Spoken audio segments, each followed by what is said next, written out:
man. Now, while covering a story last spring, a special education lawyer said to me, no child is suffering due to the closure of schools more than children with special needs. Now, a Watertown couple invited us into their home to see what a day is like for their son, Dominic.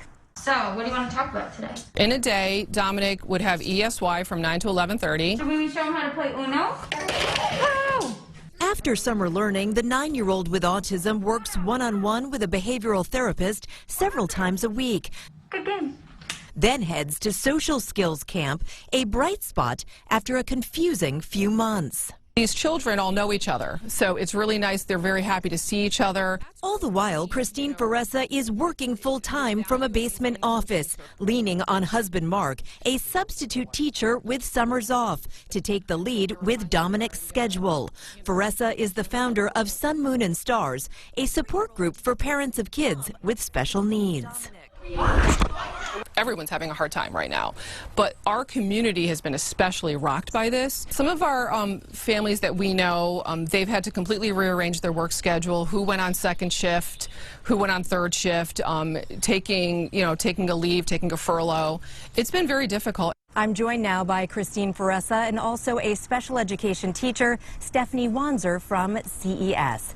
Thank you both so much for being here to really dive into this incredibly important topic. So, Christine, you start off here. Tell us what distance learning was like for Dominic last year. Distance learning was quite challenging for Dominic. He had Google Classroom burnout, I guess you would say. Watertown, our school district, was really phenomenal in trying to step up and do everything they could to really help Dominic with these Google Classrooms. And his special education teacher, Kelly Boehner, was phenomenal as well. Really, truly modified programs for him so that it would be on his interest level. I can't say enough about that. However, in the reality of it all, Dominic is one of the students that really needs one-to-one. He needs physical contact. He needs someone there guiding him. On the computer screen does not work for him at all. So while we did our due best to really help him with this, it was a very much a struggle, like many families. You and your husband were both working from home, juggling back and forth. So with all that in mind, what are your concerns for the fall? I know you've told me that Dominic struggles wearing a mask. Sure. Doesn't always understand social distancing. No. Yeah, what are you worried about? I'm worried about, what I'm mostly worried about is school closing again. How about that? That's really what I'm most concerned about, because Dominic needs to be in school. He needs to get that social, emotional piece of it. I am a bit concerned about how the social distancing will play out in the new rules for him. He's able to tolerate a bucket mask with a face shield. He does that right now during camp that we have for him. And I'm not sure that that's going to be allowed. If it was, it would really lessen my worries for him. If we go to a hybrid model and we have any part of remote learning in there with having to use Google Classroom, it will be very much a challenge for him, and I don't see him really learning. Okay. So, Stephanie, when you listen to Christine and some of her concerns, you have some of the same ones. You work with an older group of students. You're worried about the masks and the social distancing too, but also it's really going to change the way that you do your work. Explain that to me. So I work with 18 through 21-year-old students. It's a transition program, and our program is out in the community all the time, as much as you can get them out, because that's what they need. I know we're talking about social distancing. We're doing virtual teaching right now for summer school. We constantly talk about what 6 feet look like. You know, you use examples. How tall are you? How tall are you? Trying to make them aware. What safety precautions? What are the expectations? Put on your mask. Make sure you wash your hands.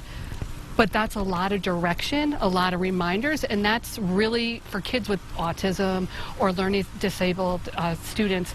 It's a lot of direction. A lot of language, you told me on the phone. It's confusing, yeah. So we're really trying to look at what are we going to do. I know we're going to go into a classroom.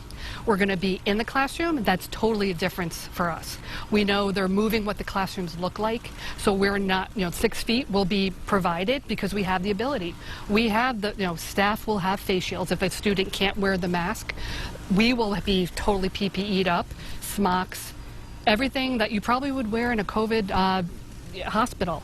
So we're going to be protected, which makes me feel more comfortable because we need to get back in. I'm looking forward to seeing my students one-on-one. It's just we're going to have to do a lot more stepping back, reassessing, because their social emotional needs are going to be great. You're a little worried about the busing too. The busing is a major thing because you think about exposure possibility. So we have different districts coming to CES. So it goes from Greenwich all the way to Sherman, all the way to Milford.